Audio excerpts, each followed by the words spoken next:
السلام علیکم ورحمۃ اللہ وبرکاتہ۔ کیا آپ جانتے ہیں کہ جس کائنات میں ہم سانس لے رہے ہیں اس کی وسعت اور حقیقت کیا ہے؟ یہ زمین جس پر ہم رہتے ہیں اور یہ آسمان جسے ہم روز دیکھتے ہیں، ان کی تخلیق کے پیچھے قدرت کے کون سے گہرے راز اور حقائق چھپے ہیں؟ قرآن اور احادیث مبارکہ اور جدید سائنس کی روشنی میں اس عظیم کائنات کی حقیقت کو جاننا انسان کے ایمان کو تازہ کر دیتا ہے۔ آج کی ویڈیو میں ہم آسمانوں اور زمینوں کے اسی حیرت انگیز حقیقت اور ان کی تخلیقی مراحل کے بارے میں جانیں گے۔ کائنات کی تخلیق اور اس کی وسعت، تو دیکھیں کہ قرآن مجید میں اللہ تبارک و تعالی نے متعدد مقامات پر آسمانوں اور زمینوں کی پیدائش کا ذکر فرمایا ہے۔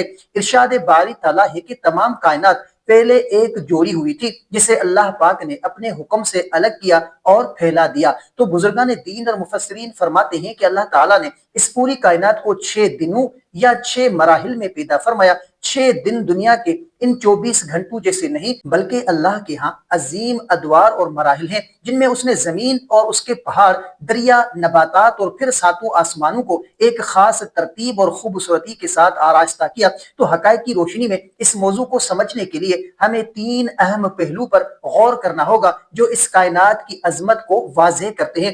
تو پہلا حق کہ 7 آسمان اور 7 زمینیں۔ قرآن کریم کی سورۃ الطلاق میں واضح ارشاد ہے کہ اللہ وہ ہے جس نے 7 آسمان بنائے اور انہی کے مانند زمینیں بھی بنائی۔ آسمانوں کی وسعت و احادیث مبارکہ کے مطابق پہلے آسمان کے جو وہ سامنے ہماری پوری معلوم کائنات جس میں اربوں کہکشائیں اور ستارے شامل ہیں کی حقیقت ایسی ہے جیسے ایک بہت بڑے ریگستان میں ایک چھوٹی سی انگوٹھی پھینک دی جائے۔ پھر پہلے آسمان کی حیثیت دوسرے کے سامنے بھی ایسی ہے، اور یہی ترتیب 7 آسمان اور عرش الہی تک جاتی ہے۔ اور زمینوں کی حقیقت جس طرح 7 آسمان ایک دوسرے کے اوپر تہوں کی شکل میں ہے، اسی طرح مفسرین کے مطابق زمین کی بھی 7 تہیں یا طبقات ہیں جن میں سے ہر ایک کی اپنی ایک حقیقت اور نظام ہے۔ اور دوسرا حق کہ کائنات کا مسلسل پھیلنا، تو اللہ پاک نے قرآن مجید میں 1400 سال پہلے ارشاد فرمایا تھا کہ ہم نے آسمان کو اپنی قدرت سے بنایا اور یقیناً ہم اسے پھیلاتے جا رہے ہیں۔ تو اس پر جدید سائنس کی تصدیق کیا ہے کہ 20ویں صدی میں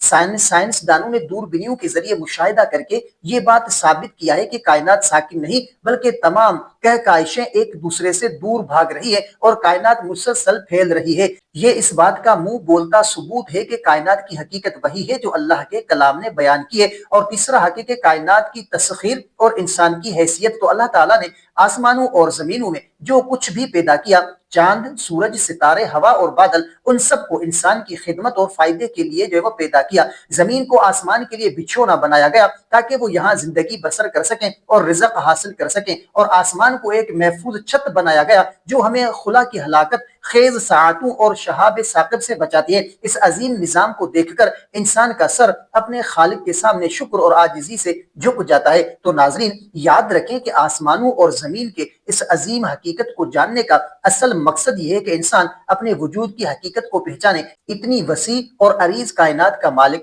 جب ہماری شگ رگ سے بھی زیادہ قریب ہے اور ہماری ہر پکار کو سنتا ہے، تو ہمیں بھی اس کی بندگی کا حق ادا کرنا چاہیے۔ جب آپ کائنات کے اس مظاہر پر غور و فکر کریں گے تو آپ کا ایمان کامل ہوگا اور دل کو یقینی سکون ملے گا۔ تو امید ہے کہ آسمانوں اور زمینوں کی حقیقت پر مبنی یہ معلوماتی اور ایمان افروز ویڈیو آپ کو پسند آئی ہوگی۔ تو ویڈیو کو لائک کریں، شیئر ضرور کریں اور کمنٹ سیکشن میں اپنی رائے کا اظہار ضرور کریں۔